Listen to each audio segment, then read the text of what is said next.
আকাশবাণী আগরতলা স্থানীয় সংবাদ পড়ছি নবনীতা বণিক।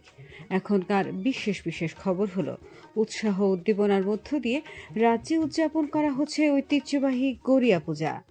রাজ্যপাল ইন্দ্রসেনা রেড্ডি নানলু গন্ডাতুইসায় 24তম রাজ্যভিত্তিক বৈশ্য উৎসবের উদ্বোধন করলেন। উপরাষ্ট্রপতি সিপি রাধাকৃষ্ণন বলেছেন, সরকারের পরিকল্পনা ও নীতি তৃণমূল স্তরে বাস্তবায়নে সিভিল সার্ভিস একটি প্রধান ভূমিকা পালন করে। উত্তর পূর্ব অনূর্ধ্ব 15 বছরের মেয়েদের ক্রিকেট প্রতিযোগিতায় প্রথম ম্যাচে ত্রিপুরা জয় পেয়েছে। এবারে বিস্তারিত খবর। ঐতিহ্যবাহী গড়িয়া পূজায় মেতে উঠেছে ত্রিপুরার গ্রাম, পাহাড় ও শহর।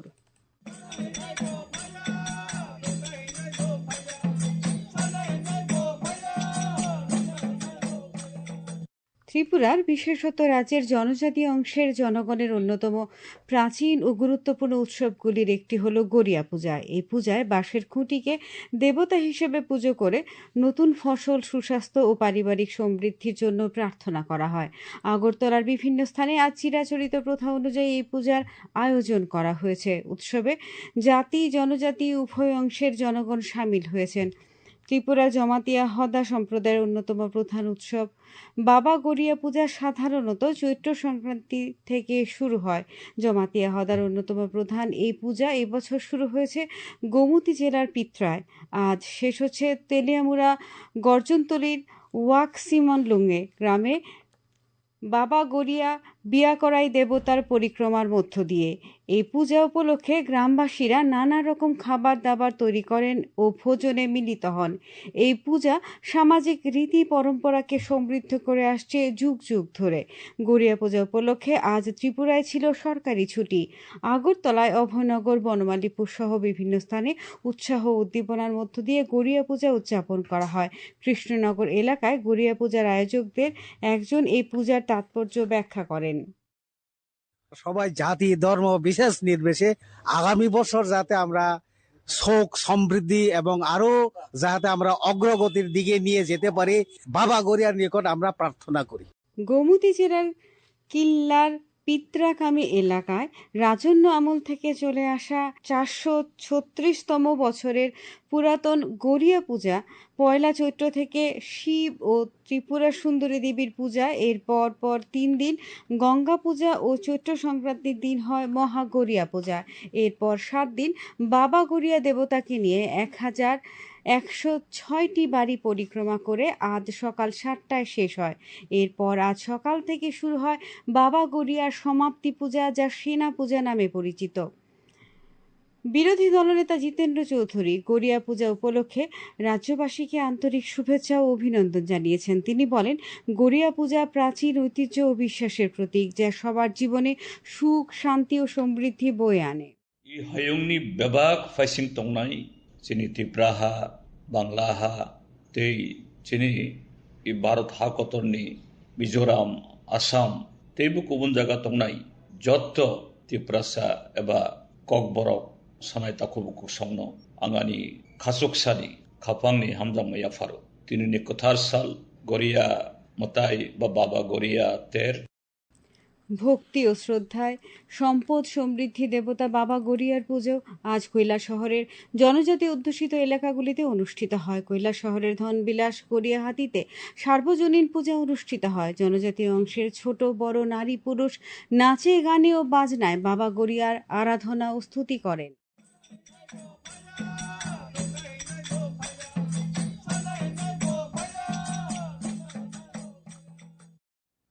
রাজ্যপাল ইন্দ্রসেনা রেড্ডি নানলু আজ সন্ধ্যায় ধলাই জেলার গন্ডাছড়া দ্বাদশ শ্রেণী বিদ্যালয় মাঠে 24তম রাজ্যভিত্তিক বৈশ্য উৎসবের উদ্বোধন করেন। উপস্থিত ছিলেন বিধানসভার অধ্যক্ষ রামপদ জমাতিয়া, সমাজপতি সংগঠনের পক্ষে বীরেন্দ্র ত্রিপুরা, উৎসব কমিটির যুগ্ম আহ্বায়ক রামজয় ত্রিপুরা।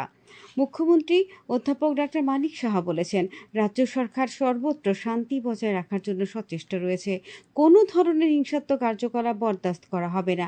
এই সমস্ত কার্যকলাপে দোষীদের চিহ্নিত করে আইনানুগ ব্যবস্থা নেওয়ার জন্য পুলিশকে নির্দেশ দেওয়া হয়েছে। এডিসি নির্বাচনের পর এডিসি এলাকায় কিছু অনভিপ্রেত ঘটনার পরিপ্রেক্ষিতে মুখ্যমন্ত্রী আজ খোয়াই জেলা সফরকালে সাংবাদিকদের একথা জানান। তিনি জানান, এডিসি এলাকায় সাম্প্রতিক হিংসাত্মক ঘটনায় ক্ষতিগ্রস্ত 258টি পরিবারের জন্য প্রথম পর্যায়ে 64,50,000 টাকা আর্থিক সহায়তা প্রদানের সিদ্ধান্ত নেওয়া হয়েছে। মুখ্যমন্ত্রী আজ খোয়াই মহকুমার কচুবাড়ি এবং বিদ্যাবিল গ্রাম ও এডিসি তেলিয়ামুড়া মহারানীপুর কিছু কেন্দ্রে যান এবং সাম্প্রতিক অনভিপ্রেত ঘটনার ক্ষতিগ্রস্তদের সাথে কথা বলেন। মুখ্যমন্ত্রীর সঙ্গে ছিলেন বিধায়ক পিনাকি দাস চৌধুরী, রাজ্য পুলিশের মহানির্দেশক অনুরাগ, খোয়াই জেলার জেলা শাসক, জেলা পুলিশ সুপার, খোয়াই মহকুমা শাসক, পুলিশ ও প্রশাসনের উচ্চপদস্থ আধিকারিকগণ।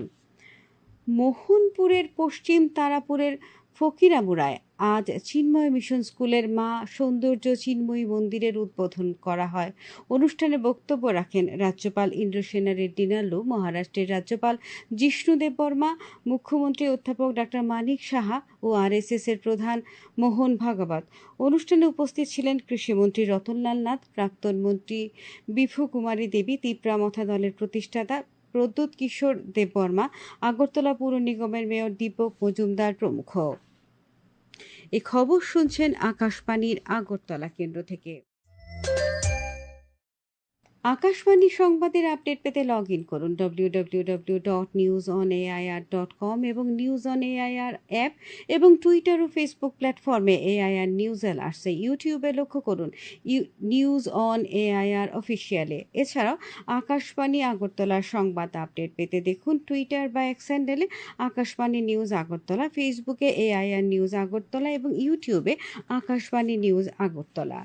উপরাষ্ট্রপতি সিপি রাধাকৃষ্ণন বলেছেন, সরকারের পরিকল্পনা ও নীতি তৃণমূল স্তরে বাস্তবায়নে সিভিল সার্ভিস একটি প্রধান ভূমিকা পালন করে।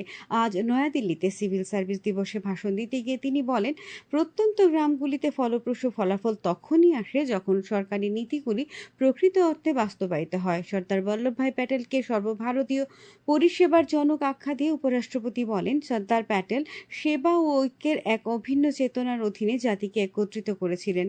তিনি বলেন, পরিকাঠামো, স্বাস্থ্য বা শিক্ষা সর্বক্ষেত্রে ভারত এখন বিশ্বমঞ্চে এক গর্বের স্থান অধিকার করে আছে। কেন্দ্রীয় কর্মী ও জন অভিযোগ প্রতিমন্ত্রী ডক্টর জিতেন্দ্র সিং বলেছেন, প্রধানমন্ত্রী নরেন্দ্র মোদীর নেতৃত্বে প্রশাসনে একটি যুগান্তকারী পরিবর্তন এসেছে। তিনি বলেন, গত 12 বছরে দেশ প্রশাসন কেন্দ্রিক শাসন থেকে নাগরিক কেন্দ্রিক শাসনে রূপান্তরিত হয়েছে। প্রধানমন্ত্রী নরেন্দ্র মোদী আগামী 26শে এপ্রিল রবিবার সকাল 11টায় আকাশবাণীর মন কি বাত অনুষ্ঠানে দেশ বিদেশের জনগণের সঙ্গে মত বিনিময় করবেন। এটি হবে মন কি বাতের 133তম পর্ব। প্রধানমন্ত্রী জনগণকে তাদের সুচিন্তিত চিন্তাভাবনা মন কি বাতে জানানোর আহ্বান জানিয়েছেন। মাই গভ ওপেন ফোরামে এবং নরেন্দ্র মোদী অ্যাপে জনগণ তাদের মতামত পাঠাতে পারবেন। তাছাড়াও টোল ফ্রি নাম্বার 1800117800 নম্বরে কল করে হিন্দি বা ইংরেজিতে মতামত রেকর্ড করানো যাবে। ফোন লাইন 24শে এপ্রিল পর্যন্ত খোলা থাকবে।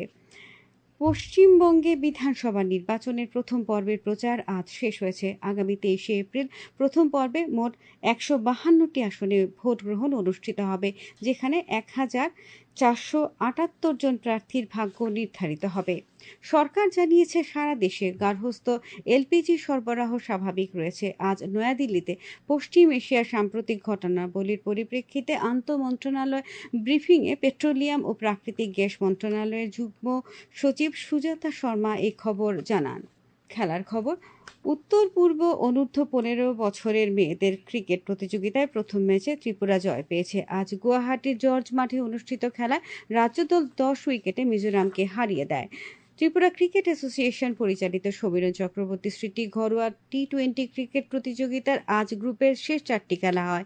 এমবিবি স্টেডিয়ামে 2টি খেলায় ওল্ড প্লে সেন্টার 48 রানে ইউনাইটেড ফ্রেন্ডসকে এবং জয়নগর ক্রিকেট ক্লাব 8 উইকেটে স্ফুলিঙ্গ ক্লাবকে পরাজিত করে। এছাড়া নরসিংগড় পিটিএ মাঠে 2টি খেলায় হার্ভে ক্লাব 6 উইকেটে ইউনাইটেড বিএসটিকে এবং শতদল সংঘ 28 রানে পোলস্টার ক্লাবকে হারিয়ে দেয়। আগামী 23 এবং 24 এপ্রিল আসরের দুটি কোয়ার্টার ফাইনাল অনুষ্ঠিত হবে। আবহাওয়ার খবর। আগামী 24 ঘন্টায় সবকটি জেলায় বজ্র বিদ্যুৎ এবং 30 থেকে 40 কিলোমিটার বেগে ঝড়ো হাওয়া সহ বৃষ্টির সতর্কতা জারি করেছে আবহাওয়া দপ্তর। আজ দিনের সর্বোচ্চ তাপমাত্রা ছিল 35.8 ডিগ্রি সেলসিয়াস এবং সর্বনিম্ন 26.8 ডিগ্রি সেলসিয়াস। আগামীকাল দিনের সর্বোচ্চ তাপমাত্রা 35 ডিগ্রি সেলসিয়াস এবং সর্বনিম্ন 26 ডিগ্রি সেলসিয়াসের কাছাকাছি থাকতে পারে।